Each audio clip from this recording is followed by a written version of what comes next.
எந்த ஒரு wrestling செய்தியிலையும் miss பண்ணாமல் இருக்க சேனலை சப்ஸ்கிரைப் பண்ணி பெல் ஐக்கானை கிளிக் பண்ணி வச்சுக்கோங்க. இன்றைக்கி ஒரு ஹாட் டாபிக் என்ன போயிட்டுருக்கு தெரியுமா? செத் ரோலன்ஸுக்கு காலில் இன்ஜுரியாமே. ஆமாங்க, நேற்றுக்கு ஜிந்தர் மகாலுக்கும் அவருக்கும் ஒரு மேட்ச் நடந்ததில்ல, அதில் அவருக்கு நீ இன்ஜுரி ஏற்பட்டிருக்குது. ஆல்ரெடி மூட்டு மாற்று அறுவை சிகிச்சை பார்த்தீங்கன்னா செத் ரோலன்ஸுக்கு பண்ணியிருக்குது. அதனால் அடிக்கடி பார்த்தீங்கன்னா நம்ம தலைவனுக்கு அடிபட்டுக்கிட்டே இருக்குது. நேற்றுக்கு ஜிந்தர் மகால் கூட விளையாடினார்ல, அதில் பார்த்தீங்கன்னா கொஞ்சம் எமோஷனலாகி கொஞ்சம் அதிகமாகவே ஃப்ளையிங் மூவ்ஸ்லாம் யூஸ் பண்ணிட்டார் போல இருக்குது. அதனால் பார்த்தீங்கன்னா முட்டியில் அவருக்கு இன்ஜுரி ஏற்பட்டுட்டு அப்படிங்கிற மாதிரி சொல்லியிருக்கிறாங்க. இது ஒரு பெரிய லெவல் இன்ஜுரியாக இருக்குமோ அப்படிங்கிற மாதிரி சில சந்தேகங்கள் சில பேருக்கு வர ஆரம்பிச்சிருக்குது.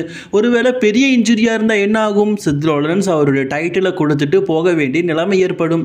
இப்படிப்பட்ட நிலைமை செத் ரோலன்ஸுக்கு ஏற்படக்கூடாதுன்னு சொல்லிட்டு அவருடைய ஃபேன்ஸ்லாம் எதிர்பார்க்குறாங்க. சக்ஸஸ்ஃபுல்லி நேற்றுக்கு தான் அவருடைய சாம்பியன்ஷிப்பை பார்த்தீங்கன்னா இந்தியன் ரெஸ்லரான ஜிந்தர் மகால்கிட்ட இருந்து வின் பண்ணார். இப்போ அவருக்கு ஒரு இன்ஜுரி ஏற்பட்டிருக்குதுன்னு நினைக்கும் போது கொஞ்சம் வருத்தமாக தாங்க இருக்குது.